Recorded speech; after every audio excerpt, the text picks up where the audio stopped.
गिरिराज महाराज की। अभी भगवान कृष्ण गिरिराज उठा करके रखे, उनने आकर के बोले महाराज ब्रज में एक चिट्ठी तक अभी मरे नहीं। इतने में श्री राधा रानी सामने आ गई।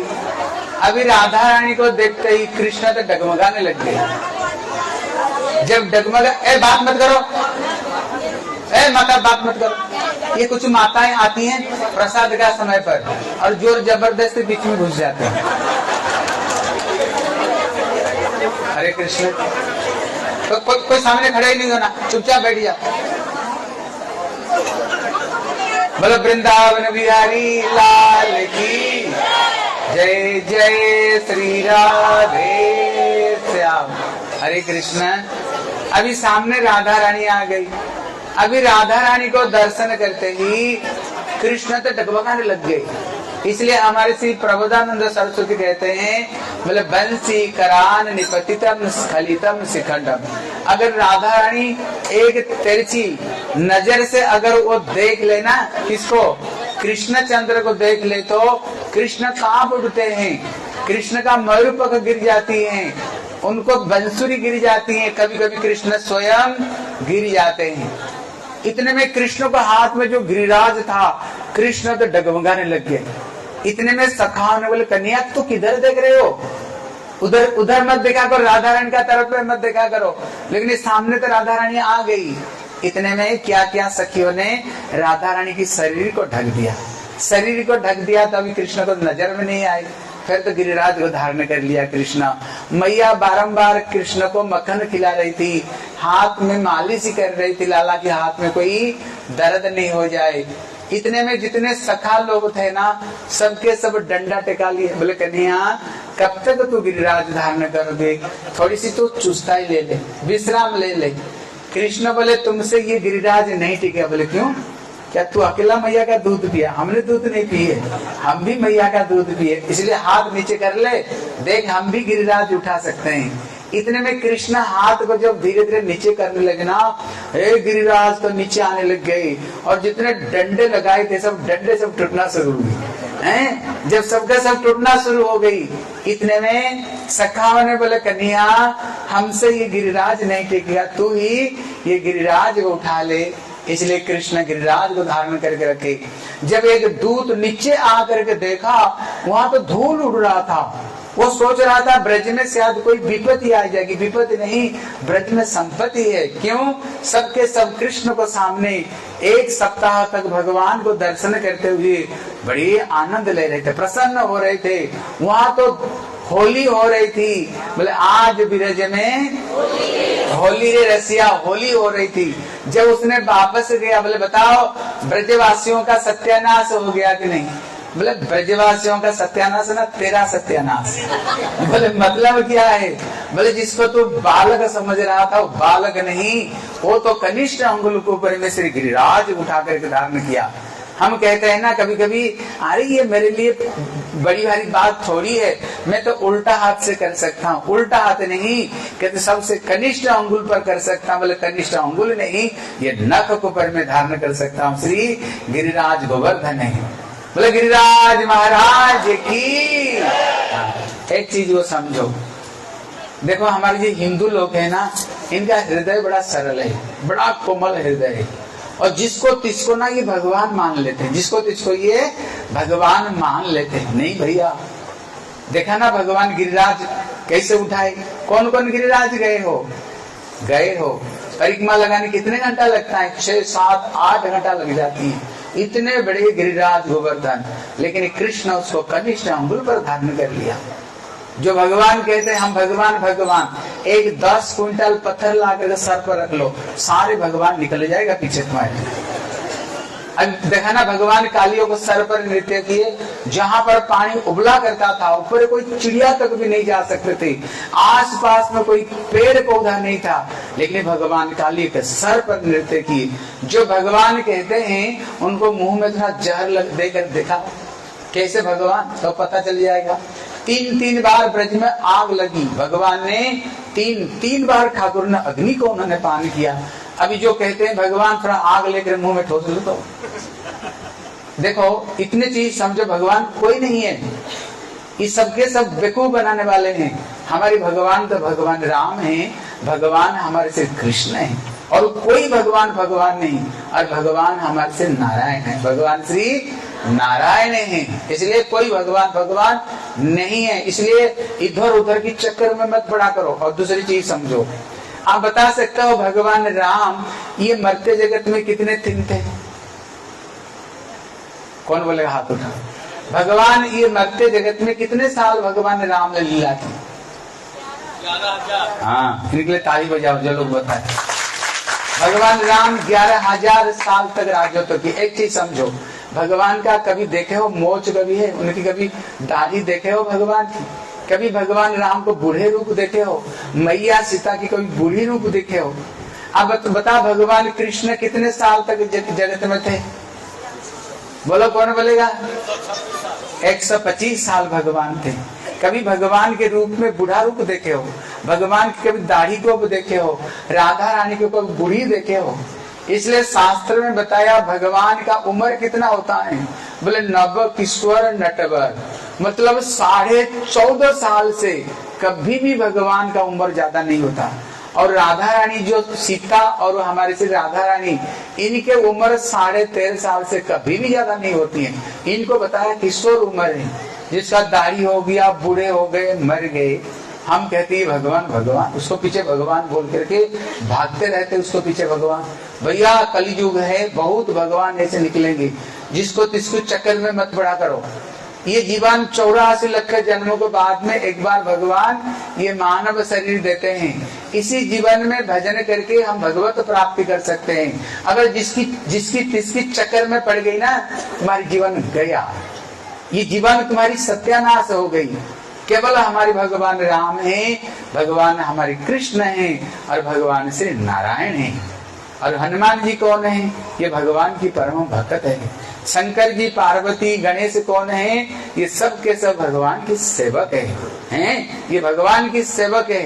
हनुमान का नाम सुने हो? कौन कौन सुने हो? सब सुने हो। आप बताओ हनुमान में क्या शक्ति नहीं है? आपने कभी सुना हनुमान जी अपना को आप भगवान बोले? जब राम दरबार लगता है, हनुमान जी कहाँ बैठे रहते हैं?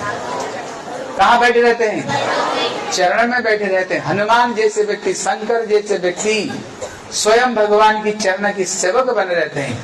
ये अपने आप को भगवान नहीं कहते हैं, कहते हम भगवान की दास है, भगवान की दास है। लेकिन कलयुग में थोड़ी सी कोई चमत्कार दिखाते बोले भगवान भगवान नहीं। आप लोगों ने बागेश्वर धाम का नाम सुने होंगे, वो कहता है कभी भगवान, कहते नहीं जितने चमत्कारिता हनुमान की चमत्कारिता, कहते ना ये सब हनुमान की चमत्कारिता, हम तो कुछ भी नहीं है, कुछ भी नहीं है। इसलिए भैया जिसको तिसको चक्कर में मत पड़ा करो, क्या बोलो भगवान हमारे कृष्ण, भगवान राम, ठीक है ना। इनकी भक्ति करो, इनकी पूजा करो, इनके नाम करो, पास हमारी बेड़ा पार हो जाएगी।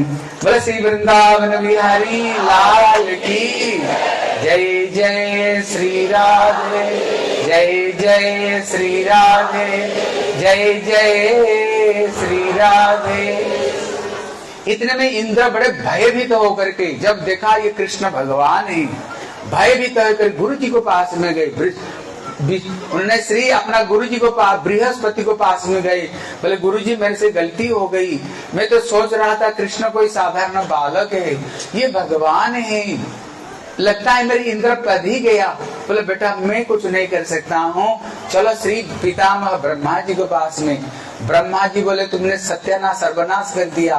ये कृष्ण ऐसे एक अवतार हैं, ये सभी की घमंड को उन्होंने चकनाचूर किया है, किसी घमंड को उन्होंने रखा नहीं। बोले क्या करनी चाहिए? गुरुदेव मेरे से अपराध हो गया। ब्रह्मा कहते हैं भैया मैं भी एक बार बड़े बुरे तरह से मैं भी फंस गया था। बोले आप भी फंस गए थे? बोले कैसे? बोले जिस समय कृष्ण अघासुर को वध दिया, सारे देवता लोग जितने मरते जगत में लोग थे सबके सब जयकार दिए, बोले श्री कृष्ण कन्हैया लाल की। अब ये जयकार धीरे धीरे ब्रह्मलोक में पहुंचा। ब्रह्मा जी ब्रह्मलोक से उतर करके आए, बोले भैया ये लोग जय जयकार किसकी दे रहे हैं? दिखाओ कृष्ण ने 5 साल उम्र में कृष्ण ने भयंकर एक दैत्य जिसका नाम था अघासुर, ने अघासुर को उन्होंने मार डाले। फिर उन्होंने क्या देखा?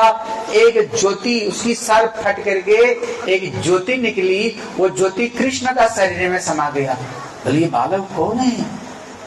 5 साल का बालक और दैत्य को फिर ज्योति इनके शरीर में समा गया। कृष्ण जब सखाओं के साथ में बैठ करके भोजन कर रहे थे, थोड़ी सी आगे की लीला देखने के लिए उन्होंने बछड़े और सखाओं को उन्होंने चोरी की। जब कृष्ण को ये बात पता चला, कृष्ण अपना शरीर से ही सखा और बछड़े को उन्होंने सृष्टि की, सृष्टि करके उनको साथ में ब्रह्मा कृष्ण लीला कर रहे थे। इंद्र वो सारे बछड़े सखाओं को लेकर के गुफा में छुपा दिए। छुपा करके जब ब्रह्मलोक में पहुंचे, ब्रह्मलोक में पहुंचने से पहले कृष्ण ही ब्रह्मा बन गए और पहले ही ब्रह्मलोक में चले गए। वहां के जो दरुआन थे ना, बोले मैंने देखा मेरे जैसे कुछ बहुरूपिया को घूमते हुए देखा, अगर मेरे जैसे कोई आए तो अंदर में घुसने मत देना।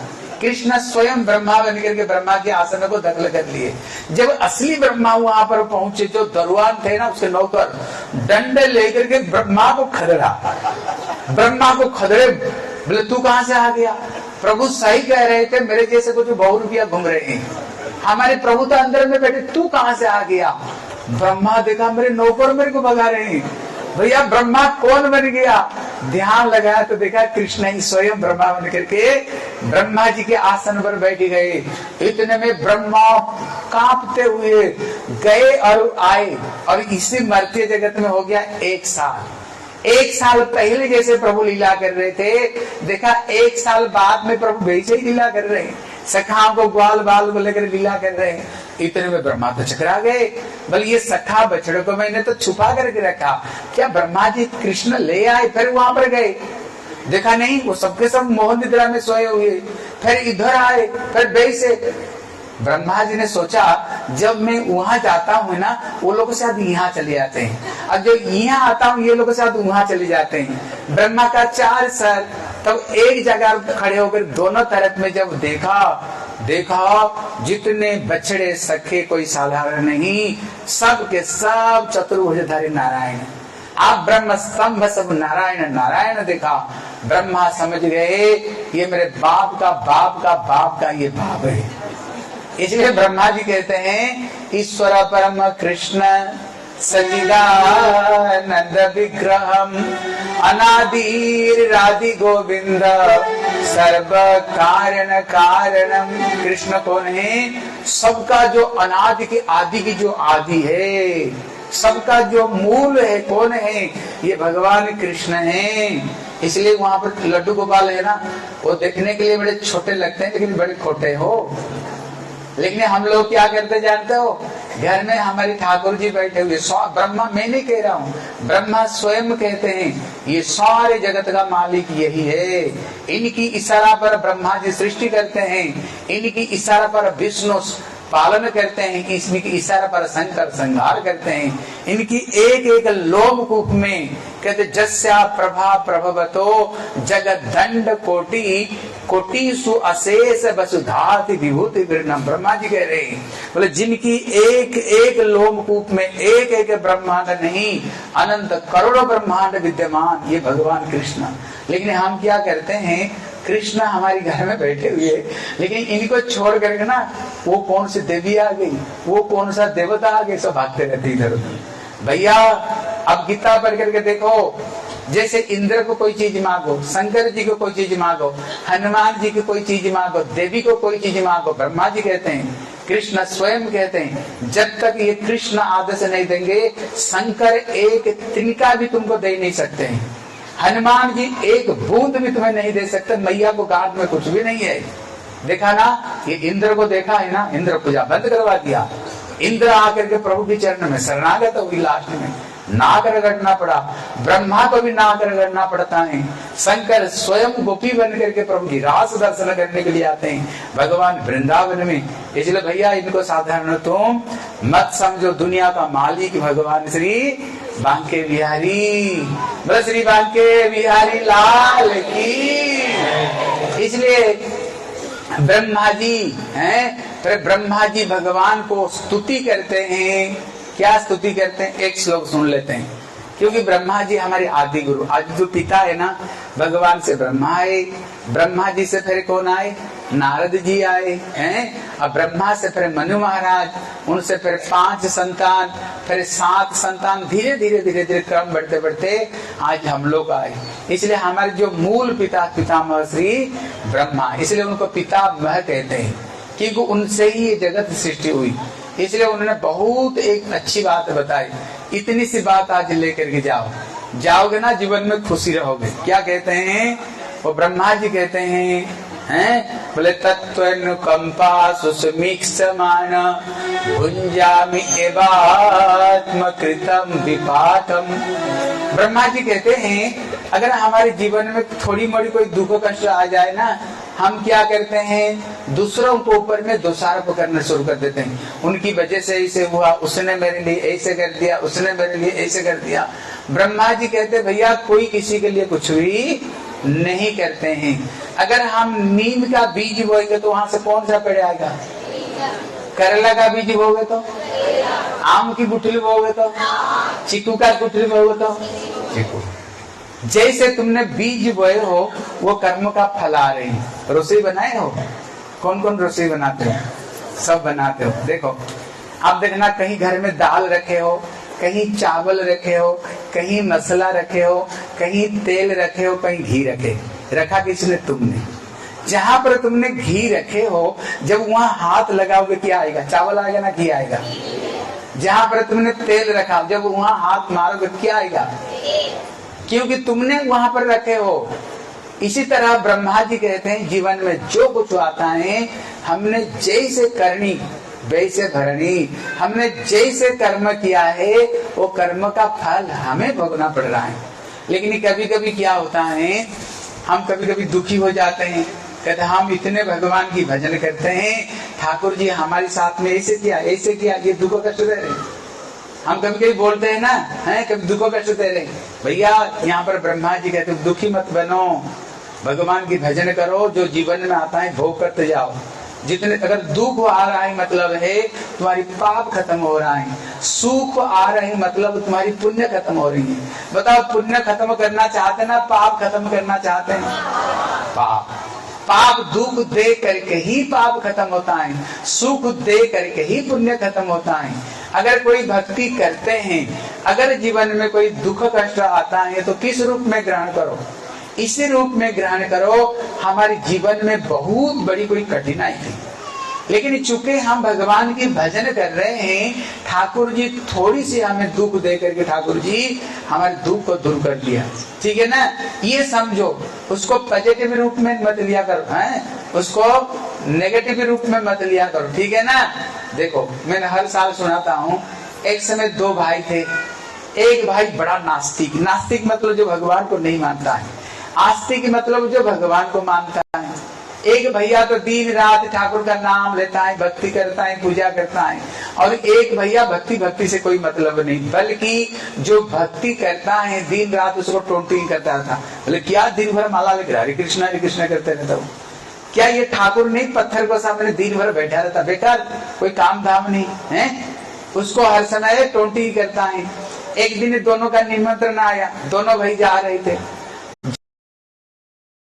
ये पूर्व जन्म में तुम्हारी जो भाई है ना, बहुत उसने दान पुण्य किया था। आज का दिन उसको राज सिंहासन मिलने वाला था, राज तिलक लगने वाला था, लेकिन मेरे और मेरे भक्तों को बुराई करता है, इसलिए मैंने सारे पुण्य उसको खत्म कर दिया और एक सोने की मोहर दे करके वंचित कर दिया। तेरी बात सुन ले, पूर्व जन्म में तुमने के मर्डर किया था, आज का दिन तेरे को राज दरबार में फांसी जोड़ने का था, लेकिन तू चूंकि मेरे भजन करते हो, मैं तेरे सारे पाप को खत्म करते थोड़ी सी बाकी रह गई थी। आज तेरे प्यार में एक सीख गड़ा करके मैंने तेरे को छोड़ दिया, सीख गड़ा करके तेरे को छोड़ दिया। ये मत समझो जो भक्ति करते हैं उनको दुख आता है। ठीक है ना, इसलिए उसको कभी बुरा रूप में मत लियो, उसको अच्छे रूप में ग्रहण करो। ठीक है। देखो और एक उदाहरण समझो, जैसे गेहूं का खेती करता है ना, गेहूं का खेती होती है, देखना जो गेहूं खेती करते हैं उनके घर में ड्रम होता है, वो ड्रम में गेहूं को डाल देते हैं, उसको नीचे के छिद्र रहता है, जितना जरूरत वहां से निकाल करके फिर आटा बना कर खाते हैं। जैसे ध्यान दे, अभी मैं प्रश्न करूंगा, देखता हूँ कौन उत्तर देता है। जैसे इसी साल गेहूं की खेती की, लेकिन वो दाना छोटा छोटा हुआ, अच्छा नहीं हुआ, उसको मैंने ऊपर से डाल दिया। लेकिन जब दूसरी बार हमने खेती की, दाना बहुत बड़ा बड़ा हुआ, उसको भी ऊपर डाल दो। जब नीचे निकाला तो पता पहले कौन निकलेगा? बड़ा निकलेगा ना छोटा निकलेगा? क्या निकलेगा? छोटा निकलेगा। क्यों? बड़ा क्यों नहीं निकलेगा? तुमने ऊपर बड़ा तो डाला है ना, तो छोटा क्यों निकलेगा, बड़ा क्यों नहीं निकलेगा? अरे बोलो। हाँ, इतनी सी बात दिमाग में बैठा लो। अब भी देखने के लिए तो हम भक्ति कर रहे हैं, लेकिन तुमने पहले क्या करके आया था तेरे को क्या पता है? पहले तुमने क्या डाला? छोटा दाना डाला। हाँ, बड़ा दाना भी आएगी, लेकिन छोटा जब खत्म हो जाएगा। बड़ा भी आएगी, लेकिन छोटा जब खत्म हो जाएगा। उसी तरह अगर हम इसी जीवन में प्रभु की भजन कर रहे हैं, इसका फल भी आएगा। कृष्ण खुद कहते हैं गीता में, स्वल्पम अपस्य धर्मस्य त्रायते महत भयात्। हे अर्जुन, मेरे लिए अगर इतनी सी छोटी कोई करता है, जैसे भगवान की अंगुल कट गई, द्रौपदी ने केवल साड़ी फाड़ करके बैंडेज कर दी। ठाकुर क्या सोच रहे हैं? कब समय आएगा इसको मैं ऋणी चुकाऊंगा, कब समय आएगा? जब भरी सभा में लाज जा रही थी, भगवान स्वयं वस्त्र बन करके प्रकट हो गए। 10,000 हाथी का ताकत खत्म हो गया, लेकिन 10 गज साड़ी खत्म नहीं हुई। दुनिया देख रहे थे साड़ी बीच कोई नारी, ना नारी स्वयं साड़ी बन गई, नारी स्वयं साड़ी बन गई। इसलिए भगवान के लिए थोड़ी सी करुणा, भगवान कभी भूलते नहीं। सुदामा 2 मिनट चिड़वा दिया, ठाकुर जी त्रिभुवन का राज्य ठाकुर जी दे दिए, ठीक है ना। इसलिए ब्रह्मा और एक बात कहते हैं, इतनी सी बात दिमाग में बैठा दो, अगर जीवन में कोई दुख कष्ट आए तो भजन छोड़ना नहीं, भजन को नहीं छोड़ना। उदाहरण देते हैं, जैसे तुम्हारे पिताजी के पास में अथाह संपत्ति है, संपत्ति का मालिक कौन? बेटा ही तो बनेगा। हमारी मूल पिता कौन है? तुमैव माता च पिता तुमैव, तुमैव बंधुस्स सखा तुमैव, तुमैव विद्याम द्रविण तुमैव, तुमैव सर्वम। भगवान ही हमारी असली पिता माता है। वो अनंत कोटि विश्व ब्रह्मांड का मालिक है, हम उसके बच्चे हैं। हम अमृतस्य पुत्रा, हम अमृत के पुत्र है। सारे संपत्ति के हमारी, हम ही एक दिन मालिक ही बनेंगे। लेकिन ये कब बनोगे? जब जिंदा रहोगे ना। मर जाओगे तो थोड़ी मिलेगा, मर जाओगे तो थोड़ी मिलेगा, जिंदा रहोगे तो मिलेगा ना। इसलिए ब्रह्मा जी कहते जो जीवित और सब मुक्ति पददायक, इसलिए वो संपत्ति को पाने के लिए क्या करना पड़ेगा? भजन करते रहो, भगवान की भक्ति करते रहो, भजन छोड़ना नहीं। भगवान की भक्ति मत छोड़ा करो, भक्ति में टिके रहोगे तो एक दिन भगवान की सारी प्रेम संपत्ति में, आनंद में एक दिन तुम भागी बनोगे। अगर छोड़ दोगे तो गया तुम्हारी, ठीक है ना। इसलिए कभी भी भक्ति नहीं छोड़नी। लेकिन हम क्या करते हैं ना, जब सुख आए ना, खूब भगवान की भावा देंगे, और थोड़ी दुख आ जाए, सारे दुख, सारे दोष ठाकुर जी के ऊपर में सारे दोष लगाना शुरू कर देते हैं, ठीक है, नहीं करनी चाहिए। इसलिए इसको, हाँ, और एक चीज समझो, अगर जीवन में कोई कष्ट है तुम्हारे, लेकिन ये कष्टों को कोई जल्दी से जल्दी कष्टों को दूर करना चाहते हैं, जल्दी जल्दी ये कष्ट दूर हो जाएगा, इसका सबसे सरल उपाय क्या है? इसका सबसे सरल उपाय रूप गोस्वामी कहते हैं, हरि नाम करो। जितने तुम हरि का नाम करोगे, हैं, वाल्मीकि का नाम सुना है ना, दस्यु रत्नाकर था, डाका डालता था। जब श्री नारद जी बोले, बोलो राम, बोलो बोलो बोलो, लेकिन इसको मुंह से राम का नाम नहीं निकला। बोले तू बोलता था मारो मारो, मरा मरा तो बोल सकते हो। कहते उल्टा नाम जपत जग जाना, वाल्मीकि भाई ब्रह्म समाना। अगर वो उल्टा नाम लेते लेते वाल्मीकि अगर ब्रह्म समाना बन सकता है, प्रभु आने से पहले रामायण लिख सकता है, अगर हम सीधा नाम लेंगे तो क्या नहीं होगा। इसलिए यहाँ पर भागवत में बताते हैं, अगर कष्ट को जल्दी से जल्दी मिटाना चाहते हो, खूब डट करके हरि नाम करो। अजामिल जैसे व्यक्ति कितना पापी था, बेटे का नाम नारायण रखा तो उससे मुक्ति, ठीक है। खूब हरि नाम को डट करके बैठ करके, अगर दुख कष्ट है, अगर जल्दी चाहते हो दुख कष्ट चले जाए, खूब बैठ करके हरि का नाम को लिया करो, ठीक है। बोले श्री वृंदावन बिहारी लाल की, आज के आनंद की जय जय श्री राधे। हाँ देखो, आज कथा का विश्राम का दिन है, ये कथा कभी समाप्त नहीं होता है। कहते ना हरि अनंत, हरि कथा अनंत है। इसलिए आज कथा की विश्राम का दिन है, ठीक है ना, विश्राम का दिन है। नियम है, कथा सुनने का बाद कथा में कुछ दो और कथा से कुछ लो, कथा में कुछ दो और कथा में कुछ सो लो। कहते भैया दे किया और ले किया, कहते जितने गंदी चीज यही दे करके चले जाओ और जितने बढ़िया चीज कथा से ले करके जाओ। बोले गंदी चीज क्या है? बोले 4 चीज गंदी चीज है, हाँ? अभी करना 10 मिनट बात करना, हाँ? नहीं आ रहे, थोड़ी अभी से बोलो आ गए।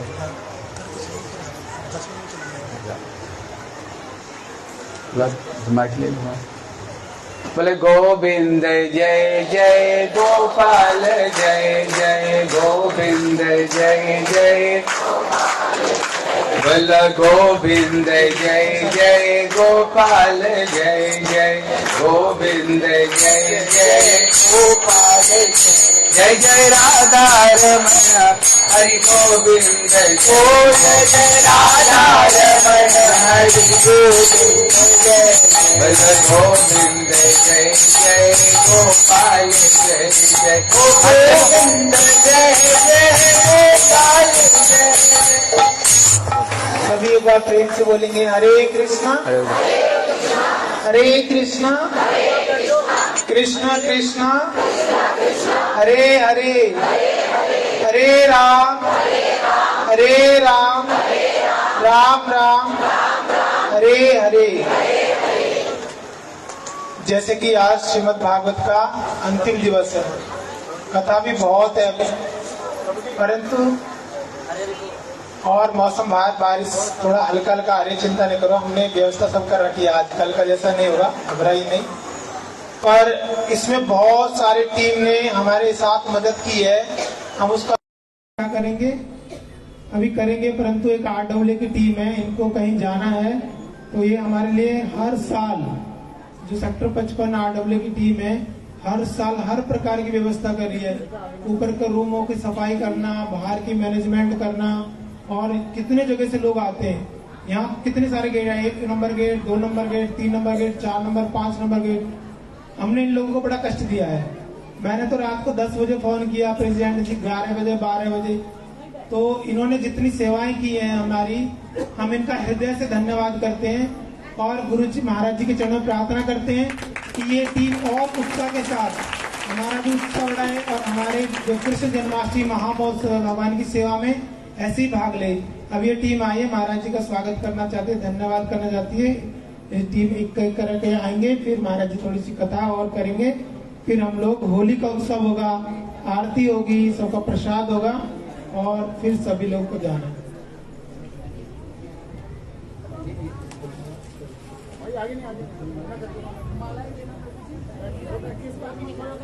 कैमरे के नीचे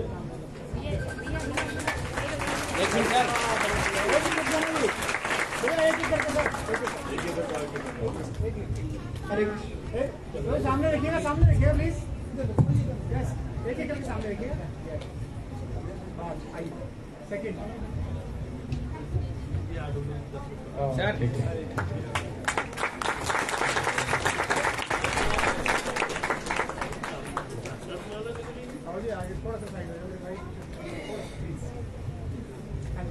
रिकॉर्डिंग चल रही है।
खत्म है फोन ही।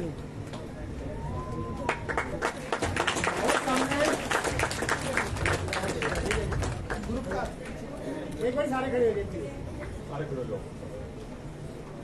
आ रही है मेरी गुड़िया, नहीं आ रही, बताओ पहले। आओ भाई जाओ।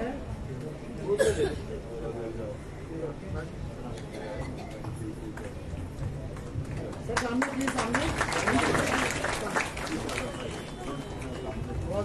साथ खड़े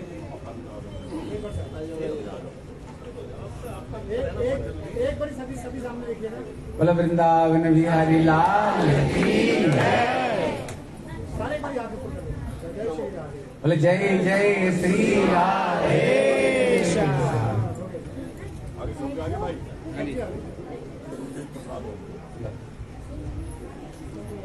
धन्यवाद इनके लिए और एक बार जोरदार ताली बजाएं।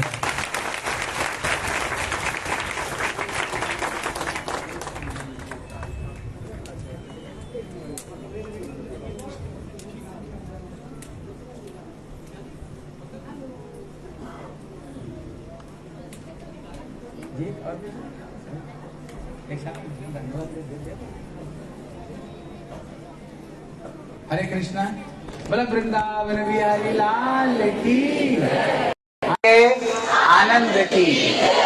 नियम है क्या करो, जितने गंदी चीज यहीं छोड़ जाओ और जितने बढ़िया चीज यहाँ से लेकर के जाओ। बोले भैया गंदी चीज क्या है? बोले भागवत में 4 चीज को गंदी बताए। जब श्री परीक्षित महाराज राज्यत्व कर रहे थे, एक दिन उन्होंने बड़े अपशकुन देखा। भ्रमण करते करते देखा एक गैया बड़ी दुखी होकर रो रही थी। देखा एक बैल का 3 पैर नहीं, वो 1 पैर में खड़ा हुआ, और एक शूद्र राजा एक पैर को तोड़ने के लिए प्रयास कर रहा था, और जो वृष था वो उसने विष्ठा और मूत्र को विसर्जन दे रहा था। इतने में परीक्षित महाराज तलवार उठा करके झपट पड़े मारने के लिए। वो स्वयं था कली। उसको पता ये अर्जुन का वंशधर है। इनकी वंश में एक विशेष नियम है, आप जितने बड़े अपराधी क्यों नहीं हो, एक बार इनकी चरण में प्रणाम कर लो, सब भूल जाते हैं। उन्होंने सीधा चरण में लेट गया। बोले बताओ कौन है तुम? ये गैया कौन? बोले पृथ्वी। बोले ये क्यों दुखी हो रही हैं? बोले भगवान कृष्ण चले गए, अभी कलियुग आएगा, कलियुग में लोग बड़े पाप कर्म करेंगे, इसलिए ये पाप को कैसे सहन करेंगे, इसलिए ये दुखी हो रहे हैं। बोले ये बैल कौन है? बोले जो बैल है ये धर्म है। क्या बारिश हो रही ना? क्या हाँ बारिश हो रही ना? हरे कृष्णा। जो पीछे आए हो, पीछे बैठो, नहीं तो बाहर बैठो। अंदर में मत आओ। जो पीछे हैं बाहर बैठो, अंदर में मत आओ, पीछे बाहर बैठो। हरे कृष्ण, हरे कृष्ण। बोले ये बैल कौन है? बोले जो बैल हैं उसको बंद कर दो प्रभु जी। जो बैल हैं, कहते ये बैल हैं, ये धर्म है। बोले इनका 3 पैर गया कहाँ? बोले सत्य त्रेता द्वापर 3 युग चला गया। अभी जो कली युग में धर्म 1 पैर दान के ऊपर खड़ा हुआ। बोले तुम कौन हो? बोले मैं स्वयं कली। बोले ये क्या कर रहे हो? ये इसका पैर को क्यों तोड़ रहे हो? मैं चाहता हूँ बोले कलियुग में कोई धर्म कर्म नहीं रह जाए, सबके सब पापी पापी बन जाए, हैं? सबके सब पापी बन जाए। बोले जब तक मैं हूँ तब तक तुम्हारी कोई अधिकार नहीं, निकल जा, नहीं तो तेरे को जान से मार डालूंगा। बोले कहाँ जाऊं? बोले तेरी इच्छा, जा चली जा। बोले प्रभु ये संपूर्ण पृथ्वी के ऊपर आपका विराजत्व है, मैं जहां जाता हूं वहीं पर आपको धनुष लेकर के वहीं पर खड़ा हुआ मिलते हो। जब आपने सबको स्थान दिया, अब मेरे को भी स्थान दे दो। अभी परीक्षित महाराज सोच रहे हैं कलियुग में गुण किया और उसमें अपगुण किया है। कलियुग में देखा सारे अपगुण हैं, लेकिन कलियुग में एक विशेष गुण है। कलियुग केवल नाम आधारा और सुमिरी सुमिरी नर उतरे पर। कलियुग में सब दोष केवल एक ही गुण है, भगवान का नाम से ही जीव का उद्धार होगा। इसलिए उन्होंने देखा कलियुग में ये गुण, बोले तुम रह जाओ, तुम रुक जाओ मेरे देश में। लेकिन उन्होंने कली को कहाँ पर स्थान दिया? आप ध्यान देकर सुना। कली को 4 जगह पर स्थान दिया। अगर कलियुग में केवल 4 नियमों का पालन कर लो, थोड़ी सी हरि का नाम लो तो बड़ा पार हो जाएगा। उदाहरण दिया, जैसे किसी अच्छे डॉक्टर के पास में जाओ, सचमुच से डॉक्टर आपका बीमारी सही करना चाहता है, बोलेगा भैया दवा तो बहुत बढ़िया दे रहा हूँ, अगर परहेज को साथ में दवा लोगे बीमारी जल्दी जल्दी सही हो जाएगा। अगर बगैर परहेज को दवा लोगे तो जिंदगी भर दवा तो खाओगे, लेकिन ये दवा कोई असर नहीं पड़ेगा। इसलिए कलियुग में दवा तो हरि का नाम, लेकिन परहेज किया है। पर 4 नियम पालन करो। पहला नंबर है जुआ नहीं खेलनी चाहिए। इसलिए युधिष्ठिर महाराज स्वयं धर्म स्वरूप है, लेकिन जुआ खेल कर क्या हुआ? पहले राज्य को हरा खोया, उसको बाद में फिर अपना भाइयों को खो दिया, उसको बाद में पत्नी को भी जुआ में लगा दिया, भरी सभा में वस्त्र हरण देखना पड़ा। फिर उन्होंने 12 साल तक जंगल में घूमे, और 1 साल तक विराट राज्य में दासत्व करना पड़ा। शिक्षा देते हैं अगर कोई व्यक्ति कलयुग में जुआ खेलेगा ना, इतने दुर्गति तुम्हारी होगी। इसलिए लोग क्या सोचते हैं, हम रातारात तो धनी बन जाएंगे, करोड़पति बन जाएंगे। नहीं भैया, भगवान जो कुछ दिया उसमें ही खुश रहो। ऐसे नहीं ज्यादा कमाने का चक्कर में सब कुछ खो बैठो, हैं, सब कुछ खो बैठो। जुआ पुआल में हाथ मत लगाया करो। एक व्यक्ति मेरे पास में आया था, कितना जो क्रिकेट खेलते हैं ना, लास्ट में 6 बॉल रह गया था, हाँ 6 बॉल रह गया था। उसने लगा दिया, करोड़ रुपया लगा दिया। सोच रहा था ये पार्टी जीतेगा, लेकिन वो हार गया तो करोड़ रुपया गई, उसकी करोड़ रुपया गया। इसलिए कभी ज्यादा कमाने का चक्कर में है ना, हम जुआ खेलते। भैया कहते जुआ कभी मत खेला करो। और जुआ से जो पैसा कमाते हैं ना, अभी तक उसमें कोई बड़े आदमी बने ही नहीं, कभी बड़े आदमी वो बने ही नहीं। ठीक है ना, जुआ नहीं खेलनी चाहिए। धर्म का पहला चरण सत्य है। जो व्यक्ति जुआ खेलता है ना, वो कभी सच बोल ही नहीं सकता है, वो झूठ को पर झूठ ही बोलता है। दूसरा नंबर है, मुझे लगता है आप लोग कोई जुआ नहीं खेल रहे हो, कोई खेलते हो? हाँ, तो एक बार ताली बजाओ तुम लोगों के लिए। कम से कम कली की एक चरण से आप दूर हो। दूसरा है पानम। पानम मतलब होता है किसी तरह का नस्ली वस्तु नहीं लेनी चाहिए। पान, बीड़ी, सिगरेट, अफीम, गांजा, भांग, शराब, गुटखा, ये सब चीज को नहीं लेनी चाहिए। ठीक है ना। इसलिए मुझे लगता है आप लोग कोई चीज नहीं लेते हो, लेकिन कभी कभी भाई लोग है ना, कभी शराब पी लेते हैं, कभी लगा देते हैं, ढोक लगा देते हैं। इसलिए देखो, संतों का कहना है जो शराब पीते हैं ना, उनका 3 फायदा है। कितना फायदा है? बोले फायदा है क्या, नुकसान ही है? पहला नंबर है, उसको घर में चोरी नहीं होगी। मतलब क्या, चोरी कब होगा? घर में कुछ हो तभी तो चोरी होगी ना। वो तो बेच बाच कर पी पा कर सब खत्म कर देगा, फिर चोरी किस चीज होगी? दूसरी चीज है, वो व्यक्ति बूढ़ा नहीं बनेगा। बोले जिंदा रहेगा तो बूढ़ा बनेगा, हैं? कुछ दिन पहले की माता जी माला लेने के लिए आई, कम उम्र की, 2 बच्चे थे, हैं? मैंने कहा इसका पिताजी कहाँ गए? बोले मर गया। बोले कैसे? बोले पिता था, दोनों लिवर ही खत्म हो गया था। बोले बचने का कोई सवाल नहीं था। तीसरा लाभ क्या है? बोले कुत्ते दोस्त बनेंगे। बोले मतलब क्या? कहीं पी पा करके पड़ा रहेगा, कुत्ते आकर के मुंह में पेशाब कर जाएंगे। इसलिए कभी भी ये सब गंदी चीज को नहीं करनी चाहिए। ठीक है ना। मुझे लगता है आप लोग ये सब चीज को नहीं लेते हो। अगला ताली बजाओ तुम लोगों के लिए। कम से कम ये कली की दूसरे चीज से आप मुक्त हो। ठीक है। अगर कोई पिता होगा तो बंद कर देना। देखो, भागवत सुनने का तो कुछ लाभ होनी चाहिए ना। अगर कोई पिता हो, आज से अगर कथा में आए हो, यहीं पर ठाकुर के चरण में प्रार्थना करके जा, ठाकुर जी आज से जैसे ये चीजें हमारी छूट जाए। ठीक है ना। लेकिन ये लगता है एक चीज कोई लेते हैं, चाय। आप बोलोगे भैया चाय में क्या दोष? सुन लो दोष में क्या। चाय की पत्ते में कोई दोष नहीं, उसमें एक निकोटिन कफीन डालते हैं। रामदेव बाबा का योगा को देखो, स्ट्रीक को नियम मना करता है, जो व्यक्ति खाली पेट में चाय पिएगा उसको गैस्ट्रिक होगा ही। क्यों? उसमें निकोटिन कफीन डाला हुआ है। जैसे एक व्यक्ति शराब पीता है, अब देखना शराब पीने का समय आ जाए, अगर शराब नहीं पीता है क्या होगा? बेचैनी से होने लग जाती है। जैसे जो व्यक्ति चाय पीते हो, चाय पीने का समय आ गया, नहीं पियोगे, क्या होगा बोलो? सर दर्द करना शुरू होता है। क्यों? उसमें निकोटिन कफीन डाला हुआ, ये नस्ली वस्तु डाली हुई है।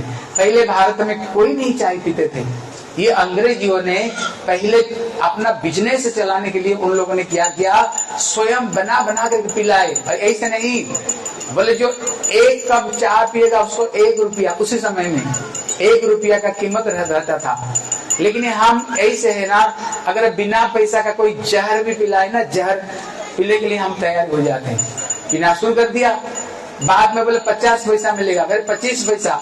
जब नशा चढ़ गई ना, बोले 1 रुपया निकालो, 2 रुपया निकालो, 3 रुपया निकालो, 4 रुपया निकालो। अभी कितना रुपया है? 10 रुपया। अभी तो हम बम्बे गए थे, वो 30 रुपया में बिक रहा था। 1 कप चाय बिक जाए 30 रुपया में। उतना पैसा में तुम्हारी घर गृहस्थी अगर 5-6 कप पीते ही ना, घर में रोटी सब्जी उससे बन जाएगी।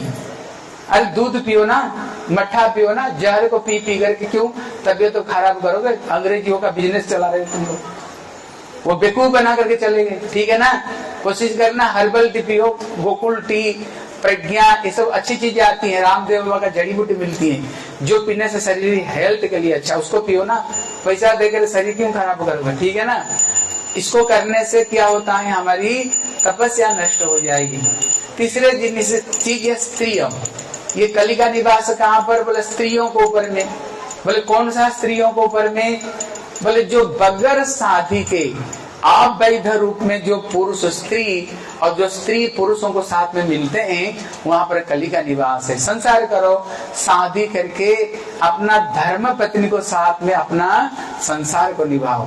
बगैर शादी के मिलना ये पाप है। जैसे अभी कलयुग में बॉयफ्रेंड और गर्लफ्रेंड बनाते हैं, शास्त्र इसको एकदम निषिद्ध करता है, ये घोर पाप का स्थान है। अब इतना डाइवोर्स क्यों होता है बताओ। जो लड़की बहुत सारी लड़कों को साथ में घूम करके आई, जो लड़का बहुत सारी लड़की को साथ में घूम करके आई, आप बताओ उसका गृहस्थ टिक सकती है? आप बताओ गृहस्थ पे टिक सकती हो व्यक्ति? क्यों झगड़ा होता है शादी के बाद में? पहले किसका दोस्त बना कर रखा, फोन करता है, पति बिगड़ता है, डाइवोर्स हो जाती है बाद में। इसलिए ये शास्त्र इसको एकदम निषेध किया गया है, इसलिए इसको करने से पवित्रता नष्ट हो जाती है। और जो चौथा नंबर है, बोले जीव हिंसा। जीव हिंसा में जैसे मांस है, मछली है, अंडा है, ये सब चीज घर में नहीं लेनी चाहिए, ठीक है ना। मुझे लगता है आप लोग कोई मांस खाते नहीं होंगे, मछली नहीं खाते होंगे, कोई अंडा नहीं खाते होंगे, अंडा नहीं खानी चाहिए, ठीक है ना। हर अंडा में एक एक बच्चा होता है। जब महाभारत युद्ध समाप्त हो गया, गांधारी और धृतराष्ट्र महाराज गए किसको पास में, कृष्ण को पास में। बोले मुझे ये 100 बेटों को मृत्यु क्यों देखना पड़ा? बोले पूर्व जन्म में तुमने 100 अंडा खाया था और एक एक अंडा में एक एक बच्चा होता है, तुमने अंडा नहीं खाया, 100 बच्चों को तुमने खाया था, इसलिए इसी जीवन में तुमको 100 बच्चे की मृत्यु देखना पड़ा है, 100 बच्चों का मृत्यु देखना पड़ा। इसलिए ये सब चीज से दूर रहा करो। पाप कर्म करते समय तो कर लेते हैं, फिर भोगना पड़ता है ना, बिलबिलाते हैं। और इसका नाम होता है मांस। मांस मतलब क्या है? मान मतलब मुझको, स मतलब वह, मतलब तुम जिसको खा रहे हो बाद में तेरे को जो खाएगा, इसलिए उसको कहते हैं मीट। मीट मतलब क्या?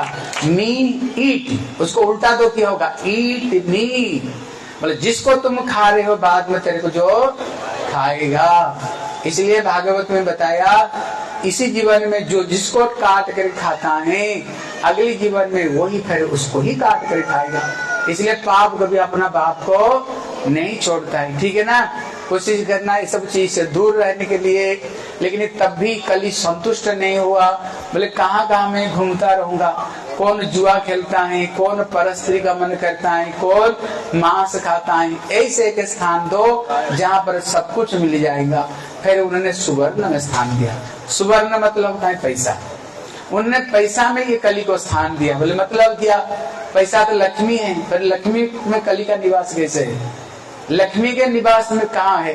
कहते लक्ष्मी की 2 वाहन है। कितना वाहन है? क्या क्या? एक गरुड़ है और एक उल्लू है, एक गरुड़ एक उल्लू। आप देखना उल्लू के ऊपर में अकेले लक्ष्मी बैठती है। अगर घर में लक्ष्मी बुलाओ, लेकिन अगर अपना भोग के लिए बुलाओ, माँ लक्ष्मी घर में आओ, बोले क्यों तेरे को भोग करेंगे? लक्ष्मी कहती तुम मेरे को भोग करोगे, मैं नारायण की हूँ, भगवान की, तुम मेरे को भोग करोगे। फिर वो उल्लू के ऊपर बैठ करके आएगा और फिर हमें उल्लू की उल्लू बनाएगा, मूर्ख बनाएगा। लेकिन लक्ष्मी को बुलाओ, लक्ष्मी के बगैर कुछ भी नहीं होता है।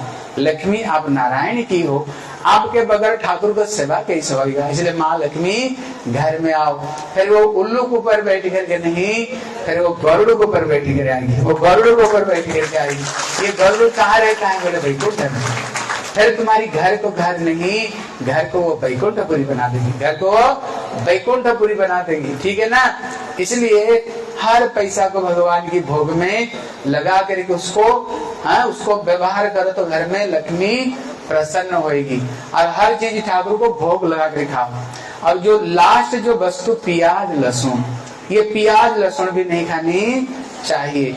आप लोगों ने कल सुना था, ये जो प्याज है ये गैया का मांस से प्याज सृष्टि हुई, गैया का हड्डी से ये लहसुन बना और गैया की हड्डी से ये लहसुन बना हुआ, गैया की खून से ये मसूर की दाल बना हुआ है, इसलिए भैया आगे किसको आने मत दिया करो सब। इसलिए ये सब चीज पाप का चीज, मेरे तरफ में देखो, ये सब चीजें पाप का चीज है, ठीक है ना। अगर प्याज लहसुन डालोगे तो फिर ठाकुर जी को भोग नहीं लग सकता है, ठाकुर जी को भोग नहीं लग सकता है।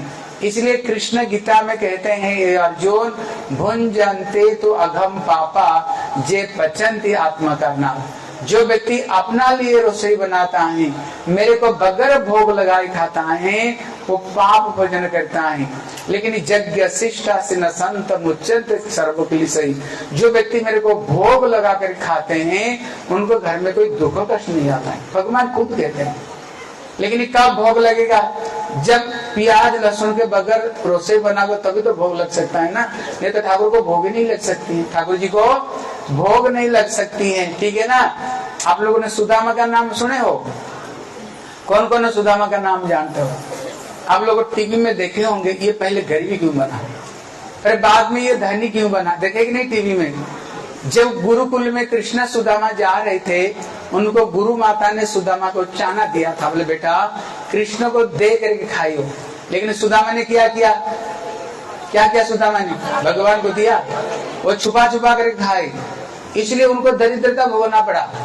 लेकिन जब फिर भगवान को पास में गए, 2 मुट्ठी चिड़वा लेकर गए तो ठाकुर जी उनको त्रिभुवन का राज्य दे दिया। इसका मतलब है, अगर भगवान को दे करके खाओगे तो घर में कभी लक्ष्मी की कमी नहीं रहेगी। लेकिन अगर प्याज लहसुन डालोगे तो भूख लग नहीं सकती है। जैसे नवरात्रि आती है ना, नवरात्रि आती है, कोई खाते हो प्याज लहसुन? कोई नहीं खाते हो, क्यों? गंदी चीज तभी तो नहीं खा रहे हो, ठीक है। कोशिश करना धीरे धीरे धीरे धीरे ये चीज जैसे हमारी छूट जाए।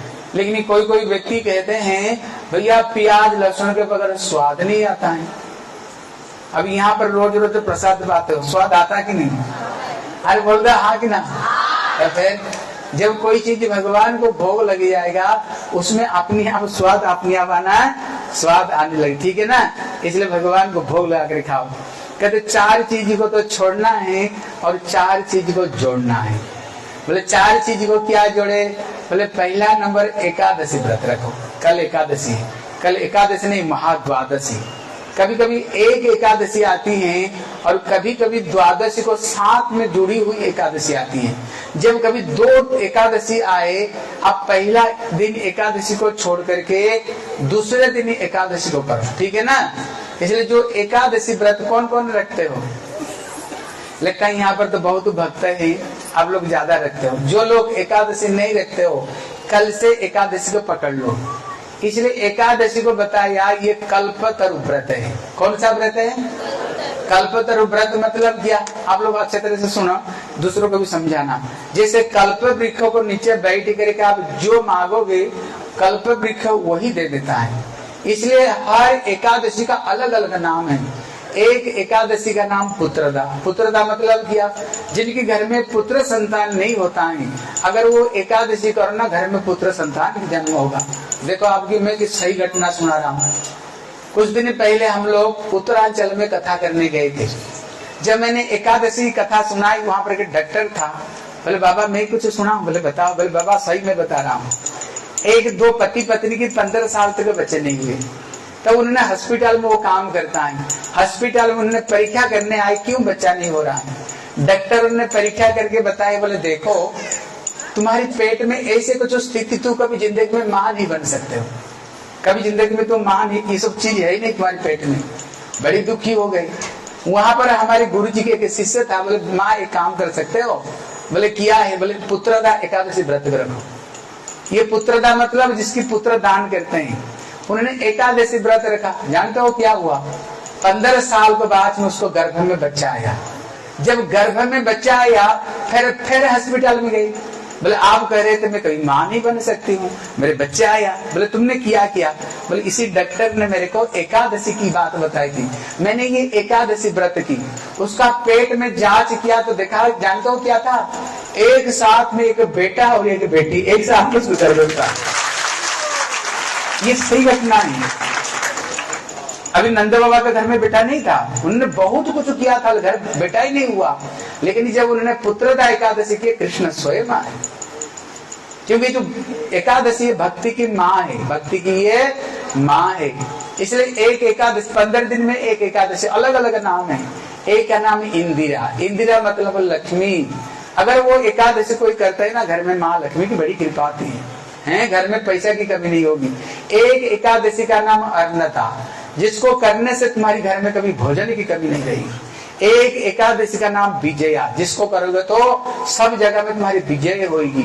एक एकादशी का नाम कामदा, जिसको करने से सारे कामना वासना पूरी होगी। एक एकादशी का नाम मोक्षदा, जिसको करने से संसार से तुमको मुक्ति मिलेगी। हर एकादशी के अलग अलग नाम है, अलग अलग नाम है, इसलिए इसको बताया कल्पतरु व्रत है। सब कुछ एकादशी व्रत से तुमको 15 दिन में एक एकादशी है, ठीक है ना। जो लोग नहीं करते वो कल से एकादशी को पकड़ लेना, ठीक है ना। इसलिए भागवत में देखो, कोई सोमवार का नहीं, कोई मंगलवार, कोई बृहस्पति, कोई व्रत का नाम नहीं है, केवल भागवत में एकादशी की कथा आती है। लेकिन कुछ कुछ लोगों का भावना है एकादशी तो विधवा करती है, सधवा को नहीं करनी चाहिए। नहीं, क्या मैया यशोदा विधवा थी? अम्बरीश महाराज की कथा थी, क्या उनकी पत्नी विधवा थी? आप लोगों को बताओ तो सबसे बड़ी एकादशी कौन सा है? पांडवा निर्जला, जिसको पंच पांडव द्रौपदी को साथ में करते थे। क्या द्रौपदी विधवा थी ना सधवा थी? इसलिए नहीं। फिर कुछ कुछ लोगों का भावना है अरे उसके लिए उद्यापना करना पड़ता। नहीं, हम भक्ति जगत में कोई उद्यापना नाम नहीं है। उद्यापना मतलब उसको त्याग देना। अरे भक्ति स्वयं राधा रानी का स्वरूप, भक्ति स्वरूप है, भक्ति को थोड़ी कोई त्याग देते हैं। जब तक समर्थ तब तक रखा करो, ठीक है ना। अगर नहीं रख सकते कोई दिक्कत नहीं, ठीक है। कोशिश करना 12 बजे तक कुछ नहीं खानी चाहिए, ठीक है ना। उसको बाद में अन्न मत खाया करो, क्योंकि अन्न में गो हत्या, नर हत्या, भ्रूण हत्या, पितृमातृ हत्या, जितने सारे पाप ये एकादशी का दिन अन्न में रहता है, सारे पाप भोगना पड़ता है। ये तो हो गया भक्ति।